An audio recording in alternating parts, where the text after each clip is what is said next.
5ই আগস্টের পর যখন বাংলাদেশ সেকেন্ড রিপাবলিক হয়েছে তখন আমরা হাইকোর্ট থেকে হাইকোর্টের এবং বাংলাদেশের বিচার ব্যবস্থা থেকে অনেক নজিরবিহীন ঘটনা আমরা দেখেছি।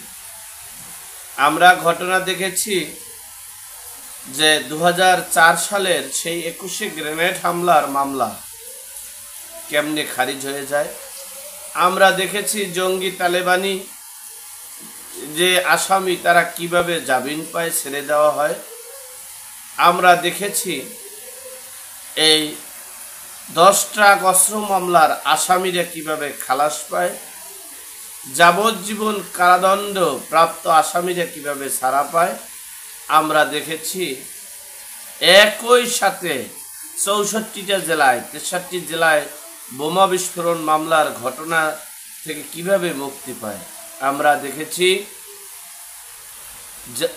মৃত্যুদণ্ড প্রাপ্ত আসামি ফাঁসির আসামি কিভাবে জামিন পায়।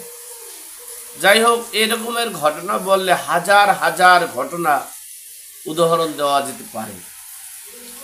যাই হোক, সর্বোপরি একটা গতকালকের যে একটা সিদ্ধান্ত হাইকোর্ট বিচারপতি, বিচারকরা, অ্যাডভোকেটরা নিয়েছে, এটা পৃথিবীর বুকে ইতিহাস হয়ে থাকবে।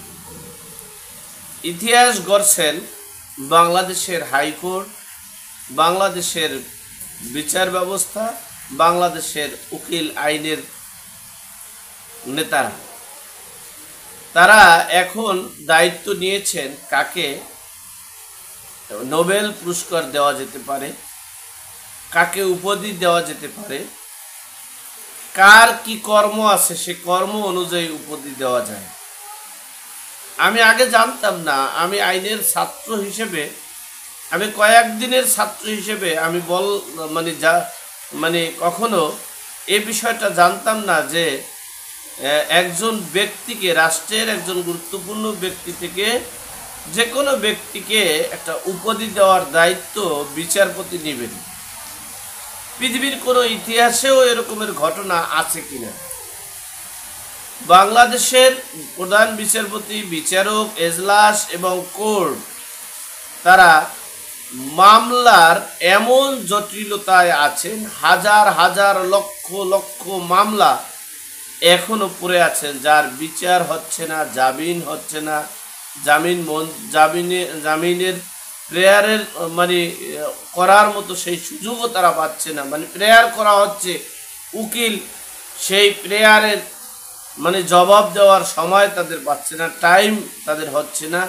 যেখানে কোটি লক্ষ লক্ষ মামলা পড়ে আছে সেখানে সেই দায়িত্ব ছেড়ে দিয়ে এখন তারা দায়িত্ব নিয়েছেন যে 5ই আগস্টের পূর্বে, 5ই আগস্টের পর, 5ই আগস্ট অদ্য পর্যন্ত যারা যে কর্ম করছে সে অনুযায়ী তাদের উপাধি দেওয়া লাগবে। উপাধি যদি না দেওয়া হয়, না দিতে পারে, তাহলে তারা নিজেকে গর্ববতী মনে করছে না, গর্বিত মনে করছে না। আচ্ছা, যাই হোক, বিষয়টা হচ্ছে এখন কি সিদ্ধান্ত তারা নিয়েছে। ডক্টর ইউনূসকে জাতীয় সংস্কারক হিসেবে ঘোষণার নির্দেশ দেওয়া যাবে না কেন? হাইকোর্ট রুল করছে যে ডক্টর মোহাম্মদ ইউনূস তিনি তো বিশ্ববিখ্যাত প্লেয়ার, আন্তর্জাতিক খেলোয়াড় এবং নোবেল বিজয়ী। তিনি যে সংস্কার করতেছেন, সেই সংস্কারের যে উন্নতি হয়েছে, যে সংস্কার হয়েছে, সে অনুযায়ী তাকে জাতীয় সংস্কারক হিসেবে ঘোষণা দেওয়া যেতে পারে। কেন দেওয়া যাবে না সে বিষয়ে রুল জারি করেছেন। আচ্ছা, আমরা একটু সংস্কারের বিষয়ে আসি। কি কি সংস্কার করা হয়েছে এই 12 মাসে, অর্থাৎ 1 বছরে সংস্কার, অনেক সংস্কারের বিষয়ে খোঁজ গল্প আলাপ আলোচনা হয়েছিল, আপ্যায়ন হয়েছিল, জাতীয় ঐক্য হয়েছিল। তার মধ্যে 2টা সংস্কার বাস্তবায়ন হয়েছে। একটা হচ্ছে প্রধানত, তিনটে বলা যেতে পারে, প্রধানত একটা হচ্ছে আওয়ামী লীগের নিবন্ধন বাতিল করা, রাজনীতি নিষিদ্ধ করা। এই সংস্কারটা তিনি বাস্তবায়ন করতে পেরেছেন। আর একটা সংস্কার হচ্ছে বাংলাদেশের যত মামলা ছিল, যত আসামি ছিল, যত ফাঁসির আসামি, যাবজ্জীবন আসামি, জঙ্গি, তালেবানি যা কিছু ছিল সবাইকে খালাস দিতে পারছে। 3 নম্বর হচ্ছে ডক্টর মোহাম্মদ ইউনূসের যে অর্থনৈতিক কেলেঙ্কারি মামলা, শ্রমিকদের মামলা, শ্রম আইনে যে সাজাপ্রাপ্ত আসামি ছিলেন, সকল মামলাগুলো খারিজ করতে পারছেন খুব দ্রুত।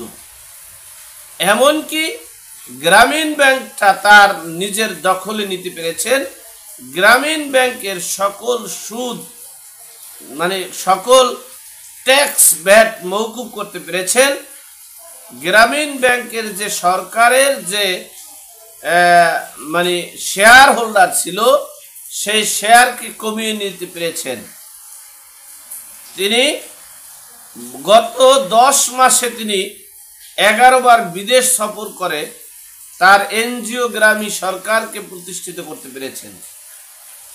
এই 3টে সংস্কার আমি আমার মানে বিচার বিশ্লেষণের মাধ্যমে আমি দেখতে পেরেছি, এই 3টেই তিনি সফল হয়েছেন। আর এই 3টে সংস্কার সফল করার জন্য তাকে হাইকোর্ট বলেছে জাতীয় সংস্কারক হিসেবে ডক্টর মোহাম্মদ ইউনূসকে ঘোষণা দেওয়া যাবে না। কেন? রুল জারি করেছে। বুঝতে পেরেছেন?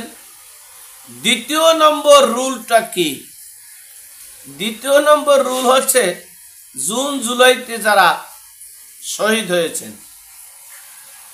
তারা এক একজন এক এক উপাধিতে শহীদ হয়েছেন। আমার জানা নেই যে শহীদ হইল এক এক উপাধি হয়।